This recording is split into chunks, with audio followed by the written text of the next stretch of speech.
Thank you so much as well, all for having me. Of course, I want to thank Rev Arthur for the amazingness of being in this space and for actually introducing me to the first time I had the honor of working with Rabbi Nate and Rabbi Arthur on climate and on organizing work. And as Rabbi Waska was talking about, as making climate a Jewish issue, was a few years back when it was Pesach, and we were organizing in front of Chase Banks. And this exact question, I think, what is so visible in that example of maybe 20 or so protests across the country in a syndicated collection of protests, all in 2021, Days of Pesach, that were maybe 20 to 50 people in front of a Chase Bank on a street corner. And I was organizing with multi-generation, but I was also organizing with young people who sometimes ask me and asked me then and asked me afterward,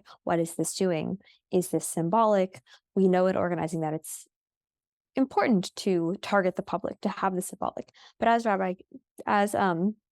Reverend Kiana was kind of talking about just now, the importance of redefining what it means to do organizing in this moment, lest we find ourselves in the trap of repeating a cycle of history that in many ways has beautiful examples of activism and organizing working. And I do think it's important that we have kind of two words here, activism and organizing. And activism is kind of more broad, sometimes more nebulous in what is its focus. It sort of can be rhetorical.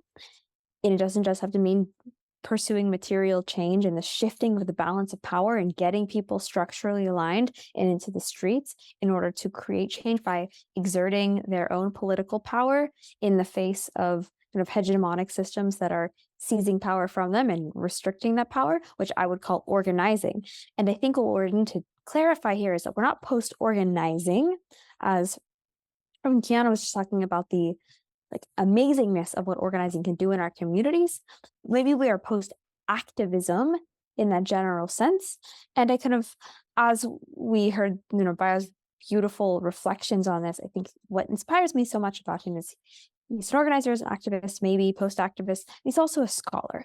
And what might it be to really sit with ourselves as a community and as people of, an intergenerational community and in intra-community of so many cultures and faith traditions and, shall we say, epistemological approaches to this, whether it's religious, whether it's theological, whether it's cultural, indigenous, whether it's scholarly, and to say, what is the sort of scholarship of both the protest and what is the scholarship of, say, the prayer or the ritual?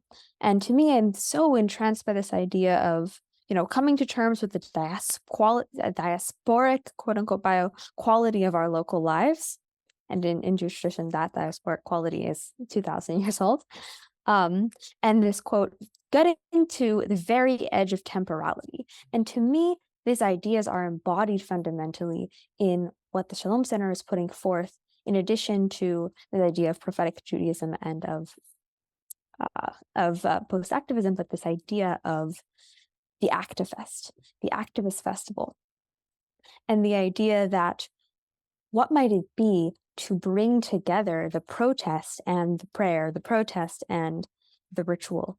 And they're both such somatic things. You're really embodied when we are reciting rhetorically words, when we're telling stories, we're calling for change in a way that is very ritualistic and almost like a lamentation and an ecstasy that is so religiously embodied. There's divinity in there, whether or not it's kind of in a traditional sense, the divinity of the collective. And I think that when we think about the getting to that edge of temporality, it brings me to this idea of the protest as kind of twofold in function, which is on one hand, you have the activist, which is the activist form of, or the function of the protest, which is traditionally seeing it as a goal in terms of organizing to shift power. The protest, which is future oriented, the protest which doesn't exist as its own entity as anything particularly valuable or holistic. It doesn't contains the seeds or the kernels of the change, but it is not the world that you are building itself. It is to build that future world, to highlight the injustices, to carry out moral protest in order to spark a change in public awareness, a change in political awareness, etc.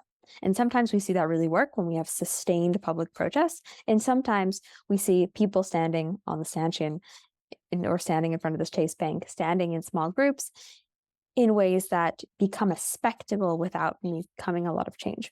And I think while on one hand, we need to still pursue that material, we also need to recognize this idea that Pio is putting forth of the messianic as bringing us not so much in the future, but right in that present, so that we bring ourselves to the very edge of temporality, as he calls it, by seeing the protest as an activist that is valuable in and of itself, that is not just the future, but is the present. So that the world that we are building is modeled by a counter-hegemonic, if we're using Jewish tradition here, epistemology and cultural production in which the very act of doing something like a minority or just non-demonic culture, one that is prophetic, one that has so much to say about justice, doing it publicly and in the streets rather than in somewhere that is more private, for many people to see, is a way of saying, and my very protest is an enactment of the world that I want to see,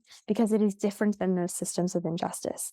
And so the protest itself can become this sort of reading that is not necessarily so material. It's not the protest just for the physical, literal, political change, but the political, as in doing a protest, doing this ritual, making this ritual a protest, is maybe post-activist. So you're seeing the protest, whether or not it works, the political sphere, as inherently working in the very fact of its existence, because it is showing an alternate way of living that is Jewish or Christian, multi-faith, Black-led, Indigenous-led, so many different culturally leds, but the fact that it is alive, the fact that it is generating ideas for people, and the fact that it is there, to me, is where the kind of crux of post-activism can live. And that's also messianic, and it's also getting to that edge of temporality because you're not waiting for the future, you're bringing the future right into the present. Madeline.